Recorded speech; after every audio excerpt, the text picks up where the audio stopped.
আমার জীবনটার কঠিন সময় শুরু হয় বিয়ের পর থেকে। আর ৫-১০টা মেয়ের মতোই বিয়ে হয়ে শ্বশুর বাড়ি যাই।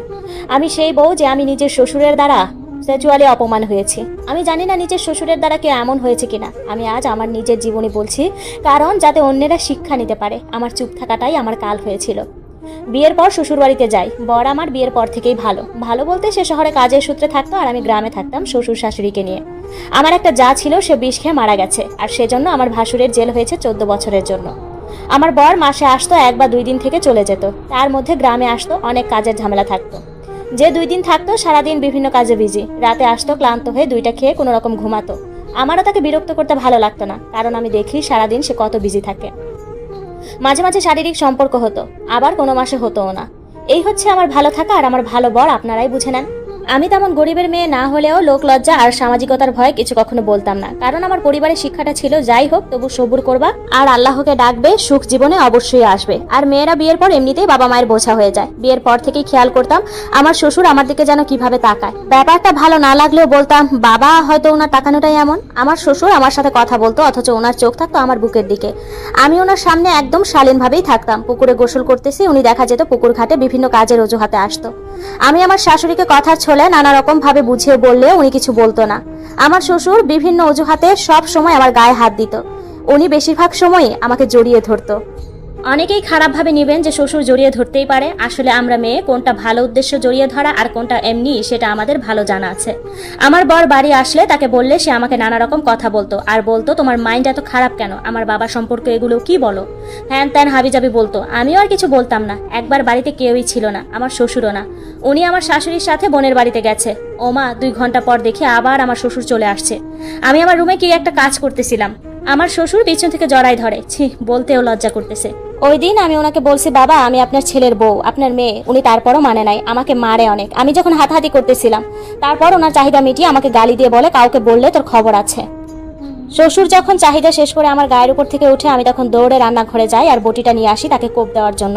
কিন্তু তার শক্তির সাথে পেরে উঠি না। সে আমার হাত ধরে ফেলে আর আমার চুল ধরে বলে, কাউকে যদি বলিস আমার চেয়ে খারাপ কেউ হবে না, সংসার করতে দিব না। আপনারা হয়তো জানেন যে একটা মেয়ে কখনো একটা পুরুষের শক্তির সাথে পেরে ওঠে না। তারপর আমার শাশুড়ি আসে আর আমি সারাদিন মনমরা হয়ে থাকি আমার বরের অপেক্ষায়, বর আসলে সব বলবো। কিন্তু ওই দিনের পর থেকে আমার শ্বশুর সব সময় আমাকে শাসিয়ে যায়, যাতে কাউকে আমি কিছু না বলি, আর আমিও ভয় পাই।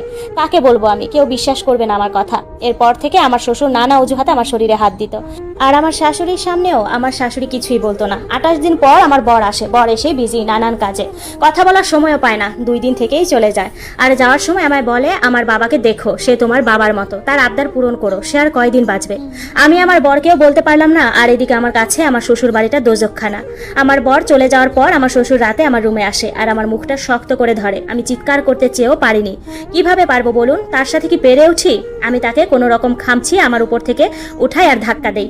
আসলে ভুলটা আমারই হয়েছে, আমি রুমের দরজা বন্ধ করিনি। সকালবেলা অহেতুক আমার শ্বশুরকে ভাত দিতে দেরি হওয়ায় উনি আমাকে আমার শাশুড়ির সামনে অহেতুক মারে, বলে মন কোথায় থাকে। আসলে রাতের বেলার ঘটনাটার জন্য তিনি আমায় এই অহেতুক ঘটনাটার জন্য মারে।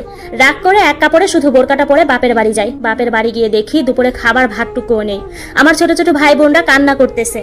আমি যাওয়ার পর ভাই বোনরা আমাকে জিজ্ঞেস করতেছে, আপু কি আনছো আমাদের জন্য, আমরা কাল রাতেও কিছু খাইনি। ওদের কথা শুনে নিজের কষ্টগুলো নিমিষে ভুলে গেলাম। আকাশের দিকে তাকিয়ে আল্লাহকে বললাম, হায় আল্লাহ, এটাই কি আমার নিয়তি? কেন আমাদের উপর এত অবিচার? বিকালবেলা মা অন্য বাড়ি থেকে কাজ করে 1 কেজি চাউল আনলো। আমি ভাত রান্না করলাম। তখন মাগরিব পার হলো। বাড়ির পিছন থেকে আমার ছোট বোন কচু আনলো, কচু রান্না করলাম। রান্না হওয়ার পর সবাই গপগপিয়ে ভাত খেলো। আমি খেতে বসলাম, কিছুই রইলো না। রাতে আর খেলাম না। 1 কাপড়ে এসেছি। আমার মায়ের একটা ভালো শাড়িও নেই, মার থেকে একটা পুরনো শাড়ি পরলাম। খেয়ে না খেয়ে 7 দিন বাপের বাড়ি ছিলাম। এই 7 দিন ভাতের জন্য অন্যর বাড়িতে কাজও করেছি। 7 দিন পর শ্বশুর আসলো, সাথে 10 কেজি চাউল আনলো আর তরকারি ফুলকপি 3টা। শ্বশুর আসার পর বললো চলো। আমিও ভাতের অভাবে চলে গেলাম। যাওয়ার সময় শ্বশুরকে বললাম, আব্বা কিছু টাকা হবে? শ্বশুর বললো, দিতে পারি যদি রাতে দরজা খোলা রাখো। আমি তখন মনে মনে ভাবলাম, রাতেরটা রাতে দেখা যাবে। এখন ভাই বোন 1 কেজি মাছ হলেও খেতে পারবে, টাকাটা নিয়ে নেই। আমার শ্বশুর 450 টাকা আমায় দিল। আমি মার হাতে দিলাম 400 টাকা, আর 50 টাকা আমার 5 জন ভাই বোনকে 10 টাকা করে দিলাম। আসলে সব কষ্ট সহ্য করা যায়, শুধু খিদার কষ্টটা ছাড়া। শ্বশুর বাড়িতে আসলাম, শাশুড়ি অনেক গালমন্দ করলো, বলল শ্বশুর একটু মারছে এজন্য চলে যেতে হয়, আবার ভাতের অভাবে ঠিকই আসছে, মরণও হয় না এগুলোর। আমার শ্বশুরকে বললো, তোমাকে মানা করছি আনতে যেও না, তারপরেও গেলা। আমার শ্বশুর বলল, কাজগুলো তাহলে কে করবে?